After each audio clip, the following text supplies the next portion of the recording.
निगरान वज़ीर आला पंजाब मोहसिन नकवी इस वक्त मेयो अस्पताल के दौरे के मौके पर मीडिया से गुफ्तगू कर रहे हैं। कैसे सख्त इक़दाम देखें, ये मेरा आपसे ज़रूर वादा है कि वो इंशाल्लाह फ़िक्स होंगे, लेकिन कोई भी चीज़ करने से पहले वो रिपोर्ट जो सबसे ज़्यादा मैटर करती है, जो 10-12 दिन में आएगी, वो रिपोर्ट की बुनियाद पर हम फैसला कर सकते हैं कि एक्चुअली कौन रिस्पॉन्सिबल है। मैं ख़बर के लिए या किसी और चीज़ के लिए मैं आपको कह दूं कि मैं फ़लाँ चीज़ करने लगा हूँ, फ़लाँ, वो लोगों के साथ ज़्यादती होगी। मैं किसी के साथ ज़्यादती नहीं करनी, लेकिन जो एक्चुअल लोग हैं वो हमें उस रिपोर्ट के बाद अंदाज़ा हो जाएगा और इंशाल्लाह ताला अगर अल्लाह ताला ने चाहा तो वो ज़रूर फिक्स होंगे। सबकी बिनाई नहीं जाएगी। मेडिसिन मार्केट में आती है, उनकी डिटेल नहीं होती, जो सरकारी हॉस्पिटल में रियाद आती है उसकी डिटेल होती है। क्या कोई ऐसी कानून साजी आप करने जा रहे हैं कि खुदा न खास्ता आगे ऐसा ना हो, क्योंकि ये अगर इंजेक्शन डिटेल से अप्रूव हुए होते और ये कहा जाता है आपकी जान के WHO से सर्टिफाइड। नहीं, मैं आपको बताता हूँ, ये एक इंजेक्शन है जो 400 ml का मिलता है, ठीक है। अब उस इंजेक्शन के आगे वो 100 इंजेक्शन बना लेते हैं, ठीक है। अब उस 100 इंजेक्शन में वो आगे लेट से कि अगर वो 4000 का है तो वो 40 का है, या अगर 4 लाख का है तो वो सिरिंज में डाल के तो वो आगे बेचना शुरू कर देते हैं, ठीक है। वो चीज़ इलीगल है, लेकिन हमें पहले देखना है कि वो इंजेक्शन में मसला था या आगे ट्रांसपोर्टेशन में जब उन्होंने किया वो मसला था। उसके बाद टेम्परेचर रखना, कंट्रोल करना बड़ा ज़रूरी है। वो लाहौर से बन के जा रहा है सादकाबाद पहुँचते पहुँचते पता नहीं कितने दिन लगेंगे, वो कैसे बन के जा रहा है, क्या जा रहा है, वो एक मसला है।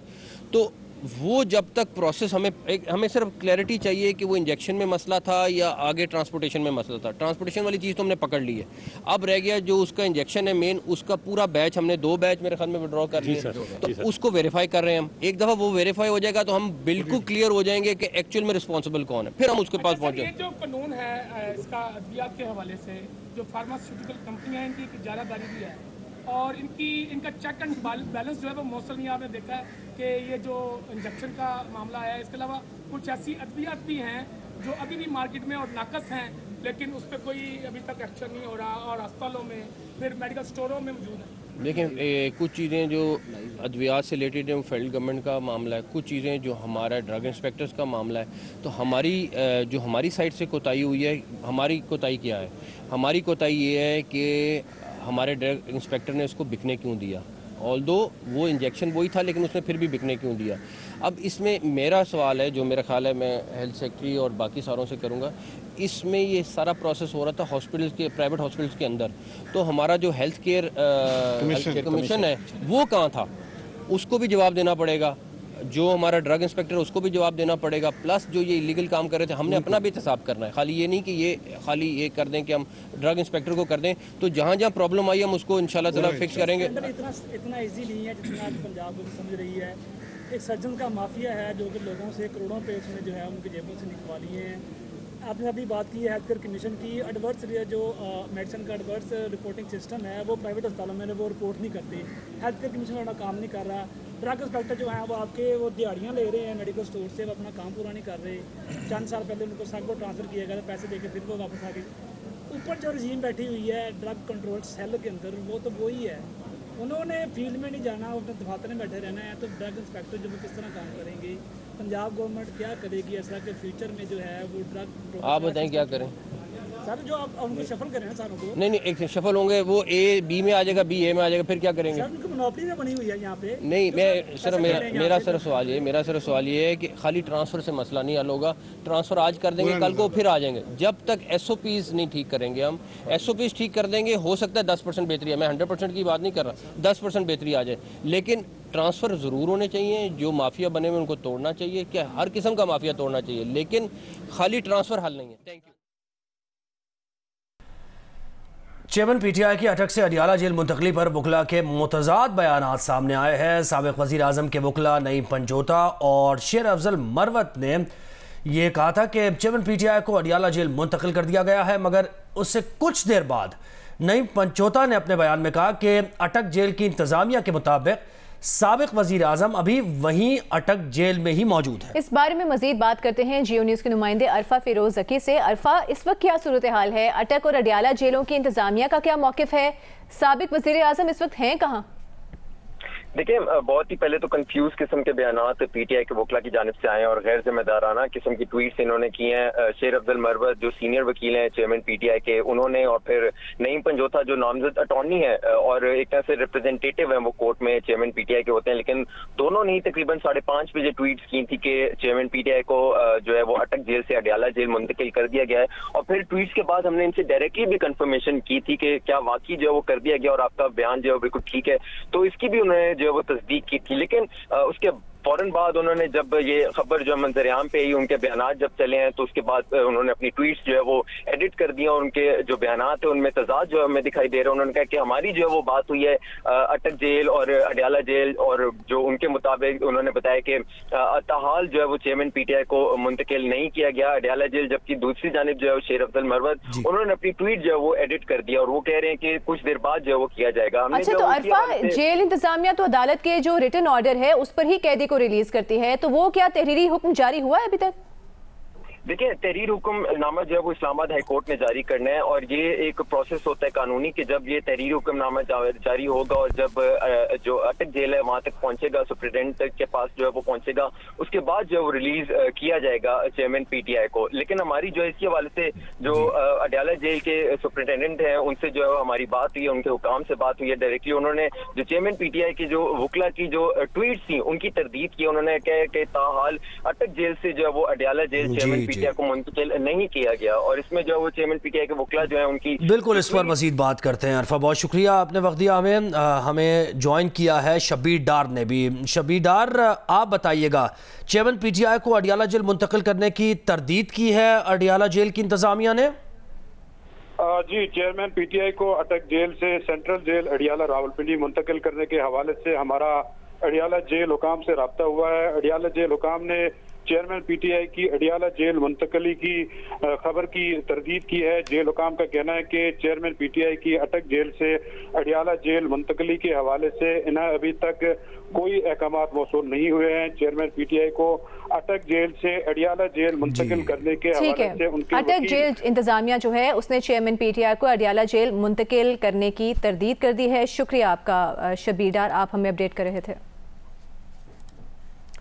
लंदन में साबिक़ वज़ीर आज़म नवाज शरीफ की ज़ेर सदारत मुस्लिम लीग नून का इजलास हुआ है, जिसमें शहबाज शरीफ, इसहाक़ डार, सुलेमान शहबाज और मलिक अहमद खान ने शिरकत की है। इजलास के बाद मियां शहबाज शरीफ से सवाल किया गया कि इलेक्शन से पहले नून लीग का बयानिया क्या होगा, जिस पर शहबाज शरीफ ने जवाब दिया कि नवाज शरीफ खुशहाली और तरक्की के सफ़र को आगे बढ़ाएंगे। ये बहुत सारे लोग जानना चाह रहे हैं कि जो आप अगर ये बता दें कि पाकिस्तान वापसी के ऊपर क्या मुस्लिम लीग का अगले इलेक्शन से पहले बयानिया क्या होना है? देखिए, अल्लाह ताला के फजल करम से मियां नवाज शरीफ मेमार हैं पाकिस्तान की तरक्की और खुशहाली के, और उन्हीं के दौर में 20-20 घंटे के जो बिजली के जो बंदिश थी वो ख़त्म हुई और अरबों डॉलर की सी पैक और पाकिस्तान के अपने वसाइल से 12,000 मेगावाट बिजली पैदा करके ये लोड शेडिंग का खात्मा हुआ। जो ज़राअत पीली हो गई थी वो दोबारा हरी हो गई। सनतों की चिमनियों से धुआं निकलना बंद हो गया था, वो चली, रोज़गार दोबारा वापस आया, एक्सपोर्ट्स में इजाफा हुआ और मुल्क के अंदर जो तारीख की सबसे कम सतह पर महंगाई थी 3.5%, मुल्क की जो तरक्की थी GDP उसकी शरह 6.5% थी। तो मियां नवाज शरीफ इंशाअल्लाह उसी सफ़र को आगे बढ़ाने के लिए पाकिस्तान अपने करोड़ों भाइयों और बहनों में वापस आ रहे हैं और तरक्की और खुशहाली का सफ़र दोबारा जारी है।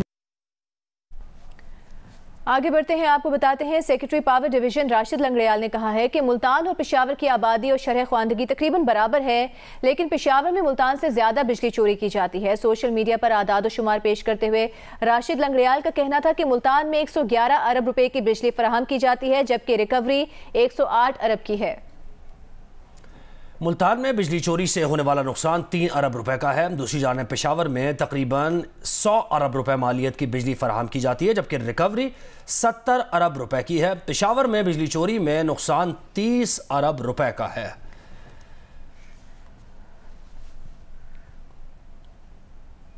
साबिक गवर्नर स्टेट बैंक रजा बाकर ने कहा है कि गैर मुनाफा बख्श सरकारी कारोबार उभरती मईशतों को कर्ज बहरान की तरफ धकेल रहे हैं। ब्लूमबर्ग से बात करते हुए साबिक गवर्नर स्टेट बैंक रजा बाकर का मानना है कि गैर पायदार कर्ज का सबब सरकारी खजाने से उसके इदारों को रसने वाले नुकसानात हैं। रजा बाकर के मुताबिक कर्जों की शरह तारीखी बुलंदी पर होने के बावजूद किसी मुल्क ने गुज़िश्ता बरस घाना और श्रीलंका के बाद डिफॉल्ट नहीं किया। ताहम सरकारी इदारों के नुकसानात और कमज़ोर टैक्स महासिल के सबब कई ममालिक परेशान हैं। इस बात का अंदाज़ा मुल्कों की टैक्स आमदनी और सूद अदायगी के तनासुब से बखूबी लगाया जा सकता है।